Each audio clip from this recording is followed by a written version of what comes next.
Добрый вечер. Вы смотрите информационный выпуск сегодня. В начале о главных событиях. Сбылась долгожданная мечта. 18 семей жителей Знаурского района получили ключи от новых квартир. На сегодняшний день строители заняты работами по перекрытию кровли. Расскажем о ходе строительства казарменных помещений для сотрудников ОМОН. Обновленная программа и восторженный зритель. На сцене Госдрамтеатра с аншлагом прошел сольный концерт госансамбля песни и танца «Синг».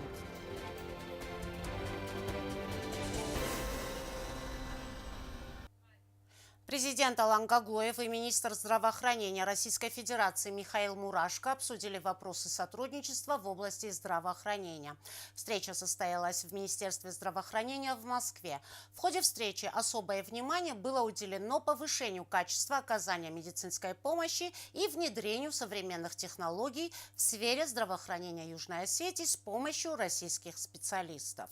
Алан Гаглоев выразил слова благодарности президенту Российской Федерации Владимиру Путину за решение о выделении средств из своего фонда в целях приобретения необходимого медицинского оборудования для оказания помощи гражданам Республики Южная Осетия, а также слова благодарности первому заместителю администрации президента России Сергею Кириенко и министру здравоохранения Михаилу Мурашко за всестороннюю поддержку, подчеркнув важность сотрудничества для обеспечения высокого уровня здравоохранения в Южной Осетии. Министр Михаил Мурашко отметил, что Россия готова и дальше развивать двустороннее сотрудничество, предоставляя необходимую помощь в реализации медицинских проектов, направленных на улучшение качества жизни граждан Южной Осетии. По итогам встречи была достигнута договоренность о проведении ряда рабочих совещаний для проработки конкретных шагов по реализации договоренностей в сфере здравоохранения Республики Южная Осетия. Счастливыми обладателями новых квартир стали 18 семей. Многоквартирный дом в поселке Знаур был построен в рамках реализации инвестиционной программы социально-экономического развития Республики Южная Осетия. В скором времени владельцы начнут обживать свои новые квартиры, ведь для их комфортной жизни здесь созданы все необходимые условия. В квартирах капитальный ремонт, дома получили разные категории семей из числа очередников. 18 семей жителей Знаурского района сегодня получили ключи от новых квартир. В новом доме, согласно современным стандартам, только двухкомнатные и трехкомнатные квартиры. Счастливым обладателям новой жилплощади ключи вручал глава администрации Знаурского района Алан Гобозов. Руководитель района отметил огромную работу, которая была проделана не только строителями, но и специалистами жилищной комиссии, которые и определили наиболее нуждающихся в улучшении жилищных условий семей. Что раз окуште, шеди комиссия дар, коллегия дар,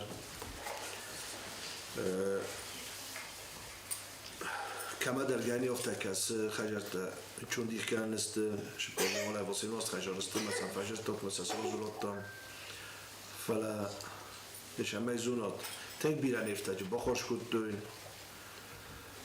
бират ефтаҷ бохош куттуин мана фандив дар заган комиссия چیدایتگ با کستا یودر مفنده بود نجی نخسته از زغون شاب سنوجی بیات اختلاط داد مال خاطر خروجینیت تم جرجینیت تیرستون شارازوی ایتون آفر کردن ساده است جا شفا شرات نجا قبول تا شقو ملکنات شفینات مالادوی سیمیات چیست تو دون نوجی در نارا شیرینی شبادت دوی سگه خده تا ایتون آفر کردن شتر بوزن مفنده زغن комиссиян, что нужно mana коллегиан, комиссиян рекомендательный характер и окончательный нахоси ведись именно по мазаху коллегио, она что нужно нахищая зону вазокусту именно тяжело выбирать, нам что нужно смохан то чего что хажерта шон жор факанат, амаджи хуржинят фенташи ворот. Бирак астартаджи шускумил канат, а ему даже что хшел загад. И сегодня же владельцы собственных квартир первый раз переступили порог своих новых домов, поздравляя друг друга с долгожданным событием. Зинаида Гатикоева долгие годы с семьей живет на съемной жилплощади. Сегодня им вручили ключи от двухкомнатной квартиры. Ее супруг находится в зоне проведения специальной военной операции. Из-за отсутствия связи Зинаида пока не успела сообщить мужу столь приятную новость. Первый раз открываю дверь своей квартиры.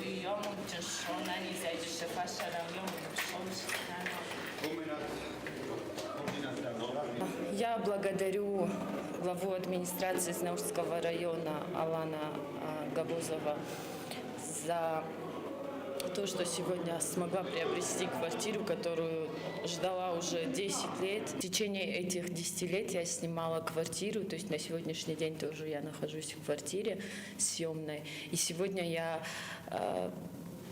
не могу передать эмоции, насколько я сегодня рада. Штербузник заган нодждар района администрации хистаран гобуста алан яшарам побира. Аболна мана хажар роттой малак буйди рождение уман штербузник хажар дарай фашия гурам булма.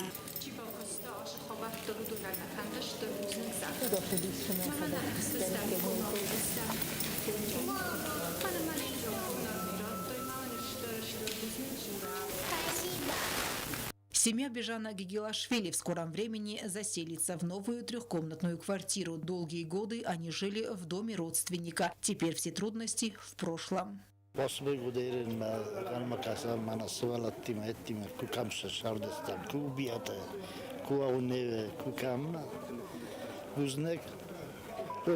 Месмер хажар шардыстам, 2008 год яшырдам. Штербузник стамирен. Кайрайстан квартира насвалаттан, кайшавжесто вахсе садик мамашколам. Президентан дар Штербузник кайнем бахос кутто имаман я форс мачи балав диманечи, раттен кайнем кутто дуна Штербузник. В новых квартирах созданы все необходимые условия для комфортного проживания, светлые комнаты и санузлы с капитальным ремонтом. Спасибо, Кайнен Ротты. Мы навчаксывали 2018 года и рамбавши. Лавам расшупорсывали мани. Тингахсас гуманади. Эрим момент жумада вещи бухатчастама. Все.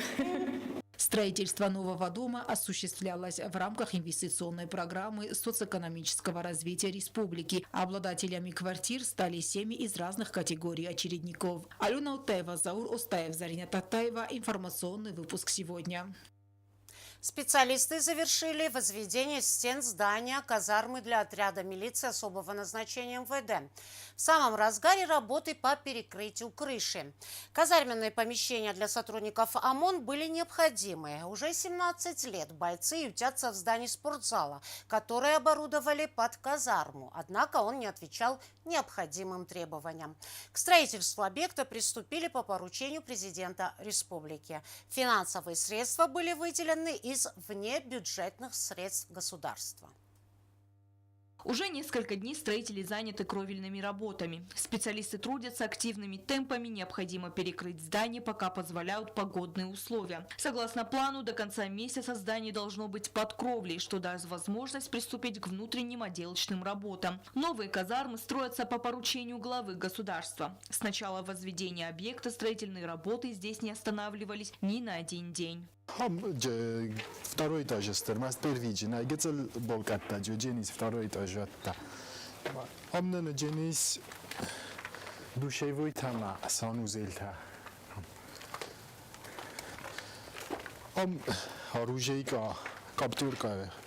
Каз дженис сам сейфта, шамайкас кабрани жилеттанам шисердуни улдарам хишана. Казармы будут отвечать всем современным нормам специализированного объекта, а в распоряжении каждой роты бойцов отряда будет полноценный жилой блок для длительного пребывания личного состава. Амта личный состав рудатан казарма яхадаго дженис манашабната. Джабах штерплушат таста. Нашисат адаймагасте рашитанима мен фагульджеста. По словам командира отряда Алима Габараева, рабочие трудятся, не покладая рук, добросовестно выполняя поставленные задачи. Куст джабах шалч кушчитадар джабах кушчита кудум балафта кусунч материал датса афарсам байдан брара бнахадаг да заховни шух канама найл шдарцен растагелма умагаска جبخشا كوستا جگن خشوفرشا أش ماي كريشابن فاوجينيس كبون غتر سامونا مع موجسكا قوم فاوشمي. После завершения кровельных работ рабочие приступят к установке окон и дверей. Также в здании проведут все необходимые коммуникации. Pozdaramy dziś, mamy ruch stary dziś, normalny istefala, oczywiście kanalizacja ma nam inne kazarma kami, nachi kazarma zal kami u wachsuje szurmy, urdam boju kanjesta. После завершения строительных работ помещения будут оснащены всем необходимым инвентарем с учетом современных требований. میدگی نخی قد بخواستم مغزن کازار ما خدا کشورست مناش زدانوی زغن واگون کاسار از اما تر قدر مگوم خزدارو این تا بای سرچسته فلا من کازار ما خدا کشوری واگون کارشال جینیسو. Отряду казармы необходимы. Вопрос обсуждался неоднократно на протяжении многих лет. Руководитель отряда Алим Габараев отметил, что реализация проекта стала возможным благодаря решению президента Алана Гаглоева, выразив ему благодарность за оказываемую помощь. Буздеген хастан афанде заген на президент Гаглоева Алан Эдуарда Фертанкод махину мефтана кан личный состав нумай. В тасаз даргенен нахи казармани колоди man набун man кодена мефтанен زختما من آرش شوه من خوشافه شد جگن تود رستجه که رو مباخت جنی سیارست من نوجدار شتر بوزنک. Сотрудники отряда были вынуждены оборудовать под казармы здание спортзала, однако решение проблемы растянулось на долгие 17 лет. Теперь бойцы уверены, что скоро они оборудуют для личного состава новые казармы, где смогут организовать для сотрудников необходимые условия для службы. Стелла Бязарова, Регина Черткоева, Азамат Кудзеев. Информационный выпуск сегодня. Вилям Гулдаев отпущен из-под стражи прямо в зале суда. Ранее он обвинялся в совершении преступления, предусмотренного частью 4 статьи 296 Уголовного кодекса Российской Федерации. Учитывая смягчающие обстоятельства, приговор был скорректирован. Суд признал Вильяма Гулдаева виновным в совершении преступления, предусмотренного частью 4 статьи 296 УК РФ. Ему назначено наказание в виде лишения свободы сроком на 5 лет с отбыванием наказания в исправительной колонии. Однако с учетом семейных обстоятельств обвиняемого и его личных качеств наказание было назначено условным. Приговорил признать Гульдаева Вильяма Витальевича виновным в совершении преступления, предусмотренного частью 4 статьи 296 Уголовного кодекса Российской Федерации, и назначить ему наказание в виде лишения свободы сроком на 5 лет с отбыванием наказания в исправительной колонии общего режима. На основании статьи 73 Уголовного кодекса Российской Федерации назначенное Гульдаеву Вильяму Витальевичу наказание считать условным с испытательным сроком в 1 год. Освободить Гульдаева Вильяма Витальевича из-под стражи в зале суда. Сам Гулдаев в своем обращении раскаялся в содеянном и попросил прощения у судьи Алана Кибилова и всех сотрудников Верховного суда.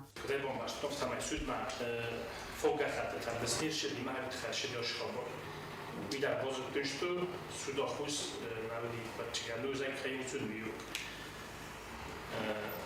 нужда на хатер рокулен фанде кегеду волонай судочидай так кустудунай зачахайда чанжир тунс наштанна. Роза Тедеева, Сармат Гузитаев. Информационный выпуск сегодня.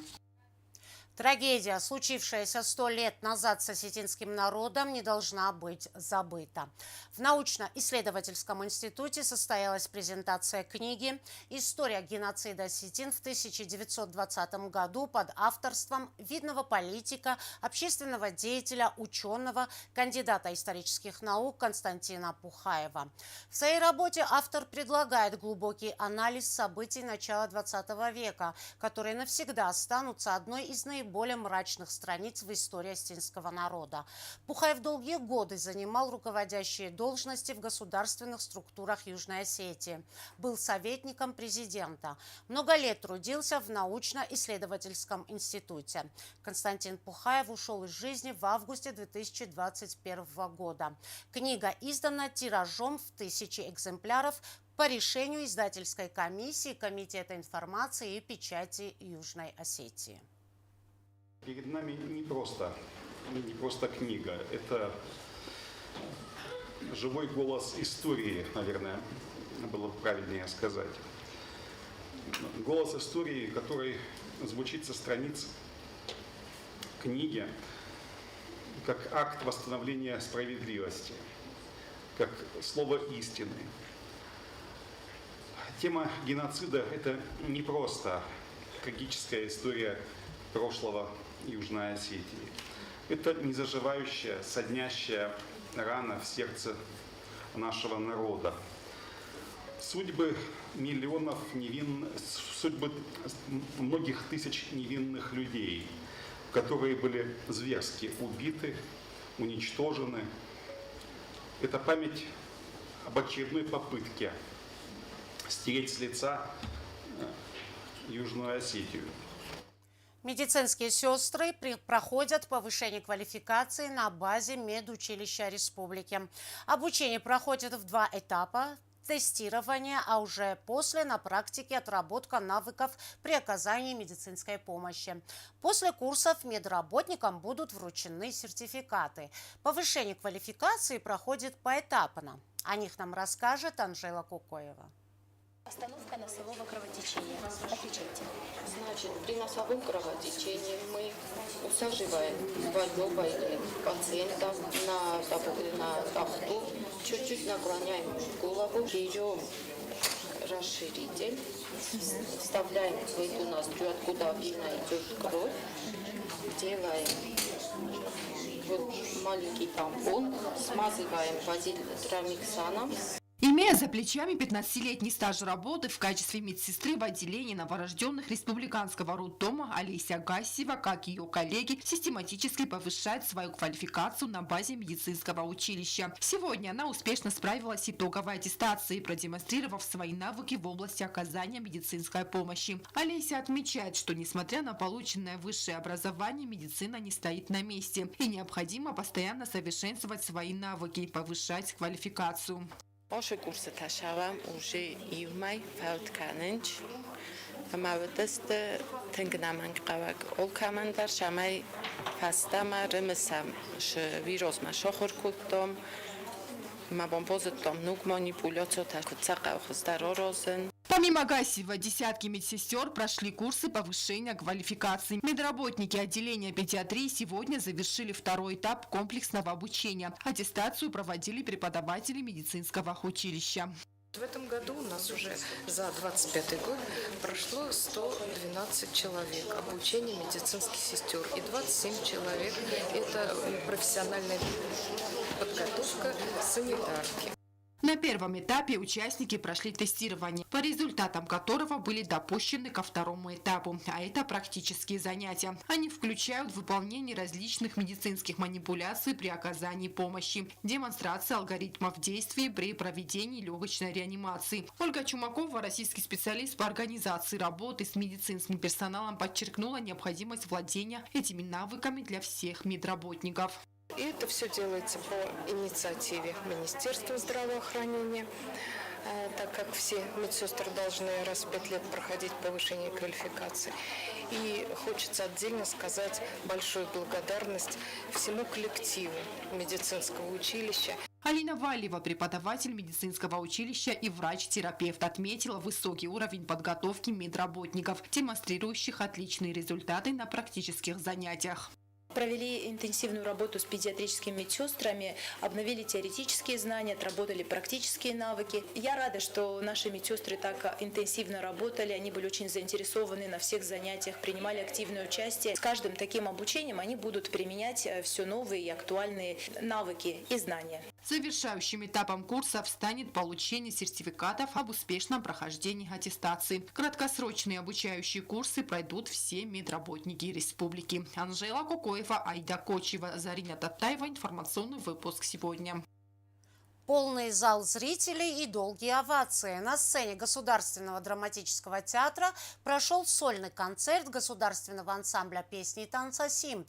Артисты выступили с обновленной программой. На суд зрителей впервые был представлен новый танцевальный номер «Зилгакофт».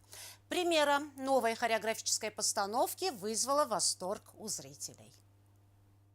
Сегодня в стенах Государственного драматического театра царит невероятная атмосфера. На сцене с обновленной программой выступает государственный ансамбль песни и танца «Симт». Талантливые артисты демонстрируют не только годами отточенные навыки, но и дух нашей культуры. Культурное событие собрало полный зал зрителей. Среди них представители правительства республики, почитатели национальной культуры и творчества ансамбля «Симт». С самого начала сольной программы зрители были очарованы исполнением ключевых постановок легендарного коллектива «Симт Хонга Абхазский». Каждое исполнение погружало в атмосферу культурного наследия народов Кавказа. Зрители чувствовали себя частью уникального путешествия, где музыка и танец сливались воедино, рассказывая истории о любви, жизни и традиционных сакральных ценностях.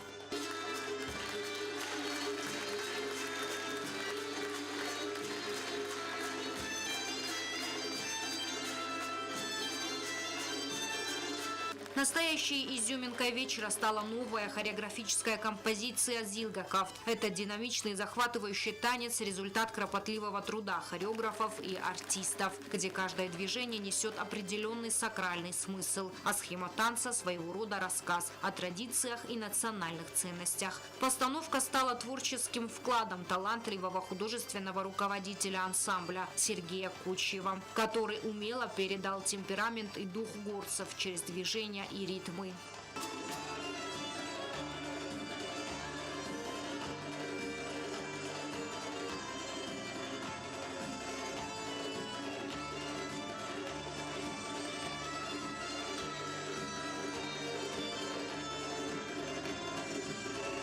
Танцоры, используя сложные хореографические движения, заставляли сердца зрителей замирать. Каждый элемент примерного номера был тщательно продуман. Хореографические движения, костюмы танцоров, световая коррекция. Артисты не просто танцевали, они порхали на сцене. Новый хореографический номер оставил незабываемые впечатления зрителям.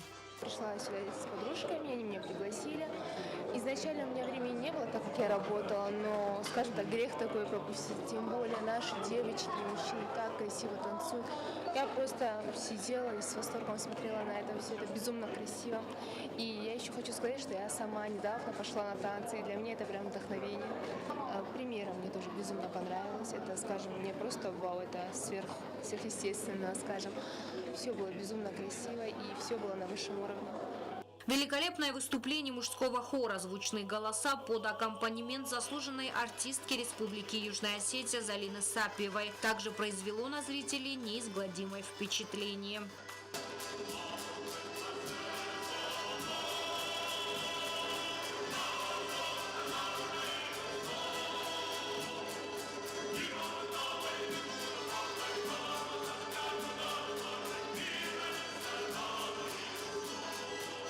В конце вечера, когда звучали последние аккорды и колоритные танцы достигали своего апогея, публика встала. Артистам рукоплескали стоя в знак благодарности и за неимоверный труд и сохранение национального искусства. Abu Matin kvandı dişim de konsertman başa mazarda Matin kvaşidis Abxazar kaftata cekuttu İran kaftata İran zarcata kuttu вообще mazarda Matin kvaşidis.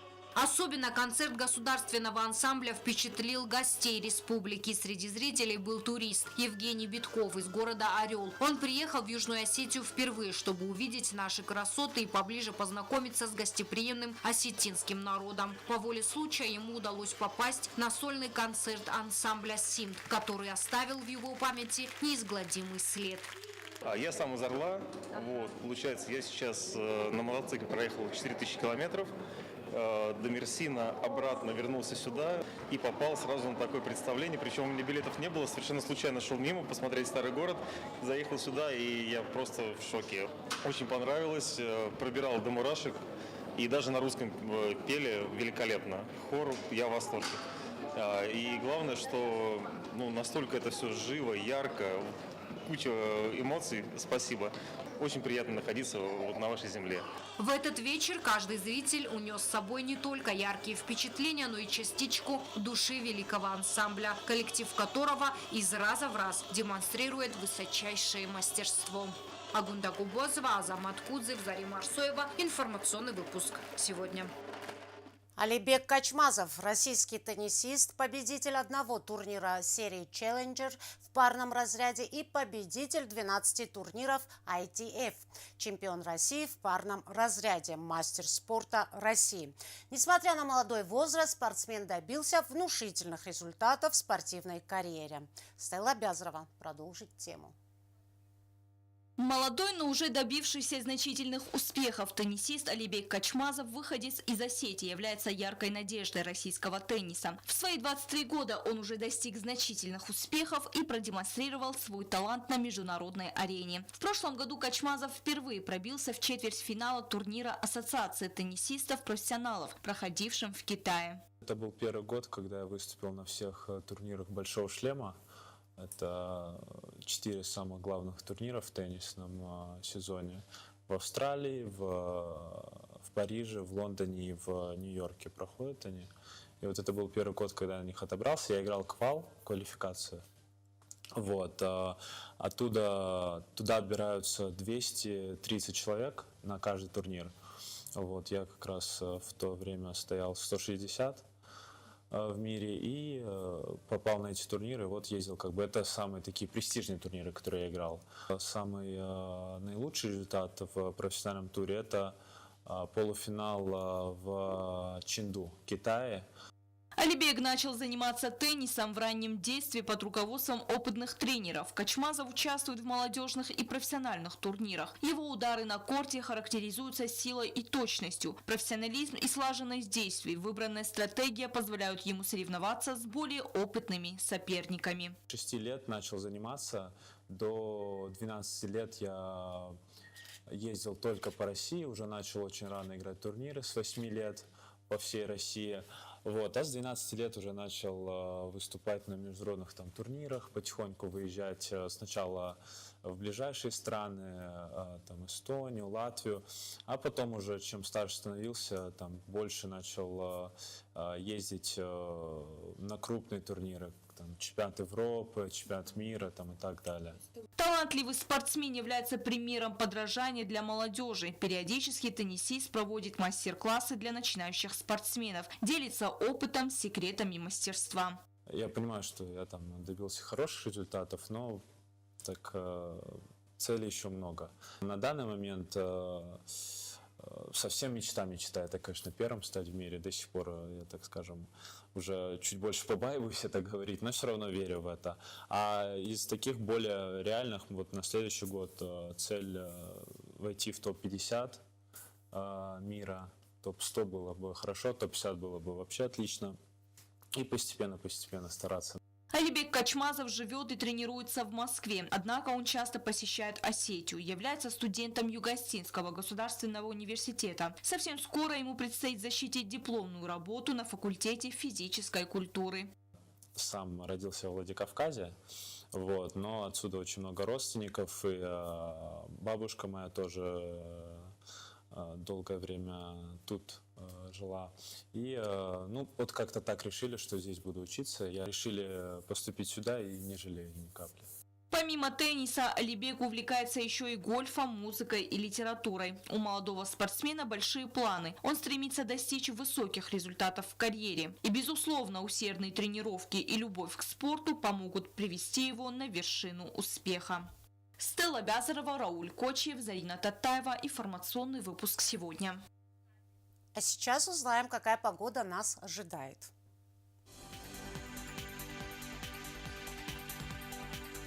В Знаурском районе днем плюс 15, ночью плюс 6. В Тавском районе днем плюс 17, ночью 8 градусов тепла. В городе Квайса днем плюс 16, ночью плюс 8. В Лениногорском районе днем плюс 19, ночью плюс 7. В столице республики в Цхинвале днем 18 градусов тепла, ночью плюс 7. На этом наша программа подошла к концу. Я Ирина Джуева. Желаю вам всего доброго и хороших выходных.